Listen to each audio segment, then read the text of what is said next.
This should go over well. Hello everybody, E here. Welcome to a first in maybe a series of vlogs called Ruminating on way back on WordPress on my blog. It used to be called Ruminating on. Then it was called My Semi-Fictional Life, where I basically told stories about myself. It had evolved over time. Ruminating on was more about me throwing out thoughts and opinions into onto the internet and getting opinions from other people. So with this series here on YouTube, I want to do the same thing. Ruminating on, we're going to take a topic of discussion. I am going to give my own talking points, and then you guys are going to continue the discussion down there in the doobly-doo. The reason for this is just to start discussion.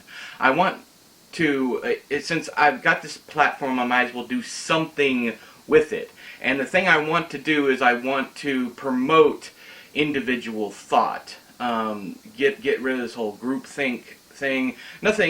There's not much I hate more than groupthink. I prefer that people think for themselves. I prefer people have their own opinions, especially, and I especially like to hear them if they differ from my own, as long as that person is not rude. I say this in just about every single video I've ever put up that has a negative opinion to it. And there is one thing I want to try and stay away from. The topic today is going to be harder to stay away from. As far as politics are concerned, it's going to be more difficult to stay away from that, given the theme and the topic of today's discussion, which is outrage culture, cancel culture, and everything that comes along with that. First off, I want to talk about what spurred this whole idea for me. Today's topic in particular, a friend of mine, someone who I've known for quite a while, was recently outraged by John Boyne's upcoming book. It might already be out, but the book is called My Brother's Name is Jessica. It is a book about a child coming to grips with their siblings' transformation into a different sex, a different gender. So it is I believe it is a boy transitioning into a girl. So My Brother's Name is Jessica. Everybody is up in arms about this book because it's because the idea is it is transphobic to still say that that person is your brother. So the title alone is problematic. I don't think any of these people that are complaining about the book have actually read the book. In fact, my friend even said in the article that they wrote that they had not read the book and they're not going to. The problem with, and that's fine, but the problem lies in the ultimatum that was given in the post. The ultimatum was, and if I see you or anyone else reading this, I am going to automatically block you. And the very first thing I thought is, wow, I might agree with the point of view about the book. I'm not saying I do or not. That's completely beside the point at this point. The problem is it's the shut-off of communication. It is you giving the ultimatum that just because you do not want to partake in something, no one else should either, that I have the problem with.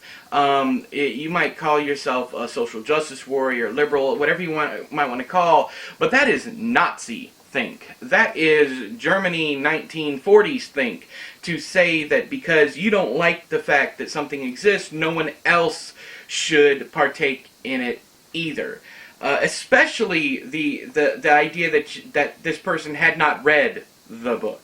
I like this individual. I respect them to a certain point now. It is rather disappointing to see that mindset instead of being able to read the book and then form your own decision and have a discussion about why it might be awful. You're just completely shutting everybody out. Now, I have not unfollowed or blocked or anything this person. I would love to talk to them about it, but I fear that even bringing it up would completely ruin our relationship. Is there a relationship to even worry about? Should I be concerned about it or not? I don't know. I haven't given it much thought. But I want to talk to you guys on how you feel. I know I have conservatives, liberals, I have religious atheists, I have all different kinds, walks of life in this. I have Trump supporters, I have people who loathe Trump. I have all different shades of the rainbow, as it were. So I would definitely like to talk about this with you guys, and I would like for the discussion to be respectful. One of the things that I used to do back in the day was debate team, especially in high school, and that was my favorite time of the day, was debate. When I used to sit down and throw out my talking points, and then to either defend or maybe change my mind if I was thinking, if my thinking was erroneous. How would you ever know if you were right or wrong unless you are challenged? That's one of the things that bothers me about trigger warnings and cancel culture and all that stuff. And now I'm not going to get into whether or not trigger warnings are needed or not. That's not the discussion here. My problem is when literature or anything is spoiled just to protect someone. I don't think that should be the case. I think each individual is responsible for their own mental well-being.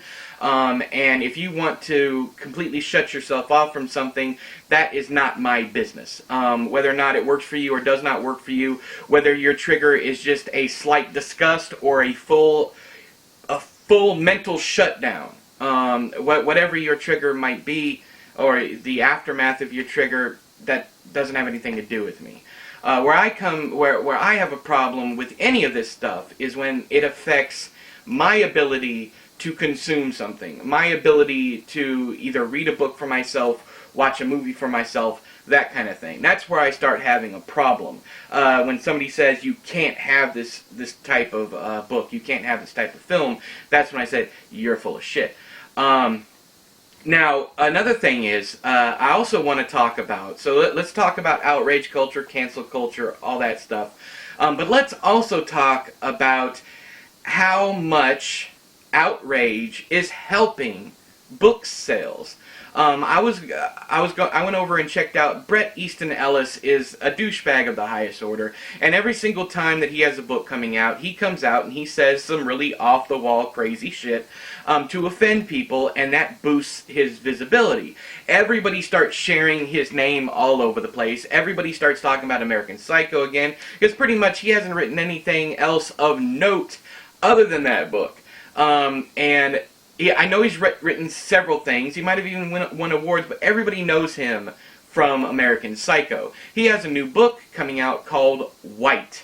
Just the name of the book, just the color white, just the name of a book itself is bound to cause outrage or whatever, because it can be said that white or being white is not popular, whatever you want to say. There's no greater villain right now than a Caucasian cis male. That's the idea floating around right now. I don't agree with that, but that's the idea floating around right now. But he comes out, he says something, millennials don't read. Of course millennials read.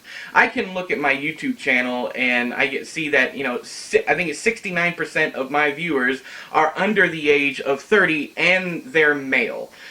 Which, it completely destroys what he said, which was, millennials don't read and only women read.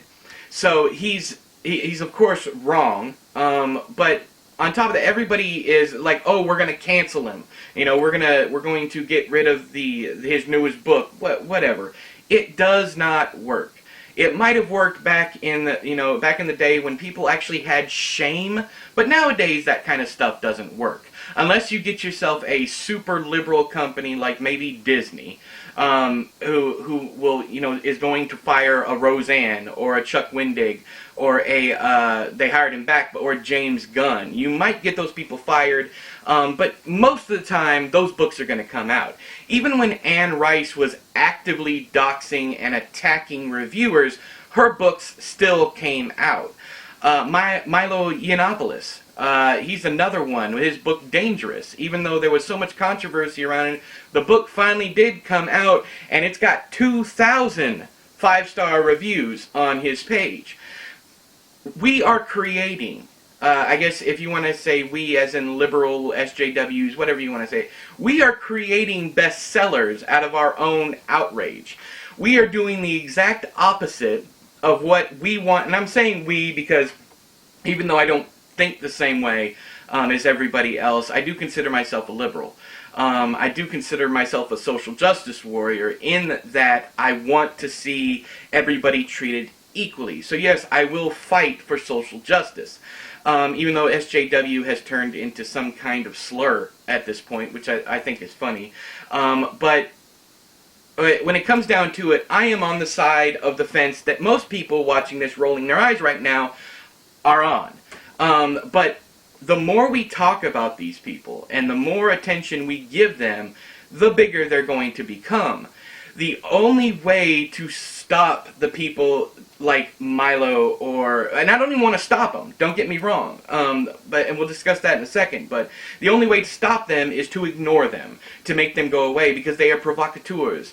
Their whole point is to offend you, is to cause outrage, because that's how they sell books. Now another thing is, you got to get out of your mind that the majority of people on this planet are moral. They have morals, or that they have ethics. Let's just stay right here in America. Half of this country voted for Donald Trump.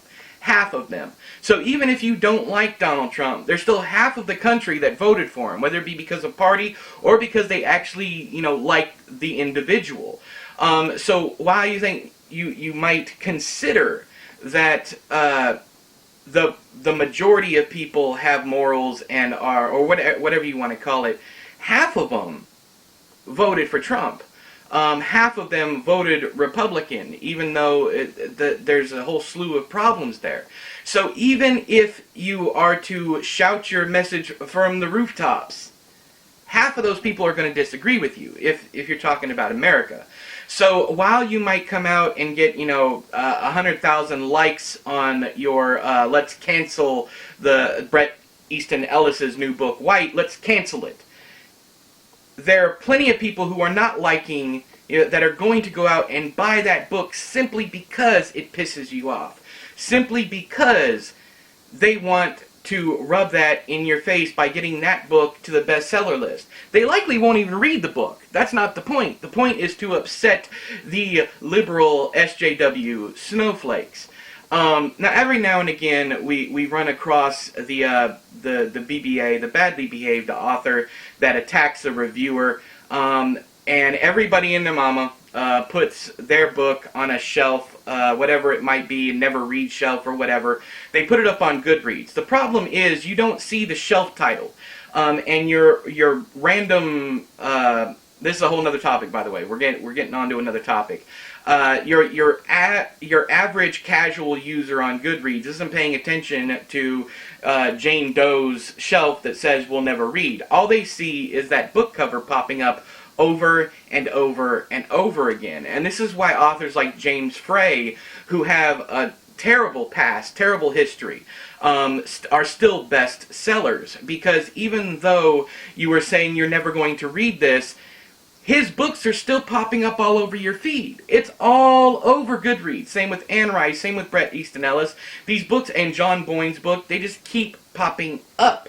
And especially, there are a lot of people like me who see a 1-star review and go, I gotta see what the fuss is about. So then I go out and I buy the book, and I'm like, holy shit, this book is great, this book is terrible, this book is whatever. I'm one of those people who buy books based solely on negative reviews. If I see someone, complaining about how disgusting a book is, I'm probably going to buy that book. If I see someone complaining about how, yes, even, conservative or hypocritical or racist or xenophobic, whatever a book is, I want to read the book and find out for myself, because to do otherwise, to stop these books coming out, is what Nazis did. I mean, if you want to be honest with yourself, that's what you're doing. To cancel these books, to censor these works, it makes you on par with a Nazi. And that's not hyperbole. That's the truth. That's what they did. They burned books. They kept this kind of stuff away from people. So while you're supposedly fighting on the good side, you're doing stuff that the bad side does also. Now, if you have an argument for any of this, I would love to hear from you. If you want more videos like this, I'm going to do at least 2 more. Tomorrow, I don't know, I forget which one I'm going to do tomorrow, but we're going to do one tomorrow also. Just discussion videos. It's kind of like at the live chats, but with far less mentions of sex. If you come to the live streams, there's a lot of mentions of sex. I try to keep it after the hour mark to get people prepared, but I want a place where we can all discuss this stuff and we can hash out what's going on in our own minds and maybe either find some solidarity or hopefully find a difference of opinion without people screaming at each other, or just blocking each other just out of, just for no reason whatsoever. Now, I've blocked numerous people on this channel. I've blocked hateful comments. I've blocked people that I couldn't get through to. I've blocked people that have just been so ugly and hate-filled. Now, I have done that. I'm not going to sit here and say that I've never blocked anybody, but on Twitter, I usually mute them if they're assholes, because blocking tells them that they won. I'm going to go ahead and tell you now, if you come in here acting a dick, I'm just going to go ahead and block you. If you come in here ranting and raving about one side or the other, about how those people are just a broad generalization about how terrible they are, I'll probably block you also. Do I make generalizations myself? Sometimes I do, yes. But it's also my channel and I can do what I want with it. I want to have a discussion. I want to have an open discussion with everybody that comes in here. And I want to find out how you feel about these things. I would especially like to know if you feel that these books should be censored and canceled and all this other stuff. I want you to explain to me why you feel you're any better than a Nazi. But until next time, I have been E, you have been you. This has been Ruminating On, and I'll talk to you guys later. Bye-bye!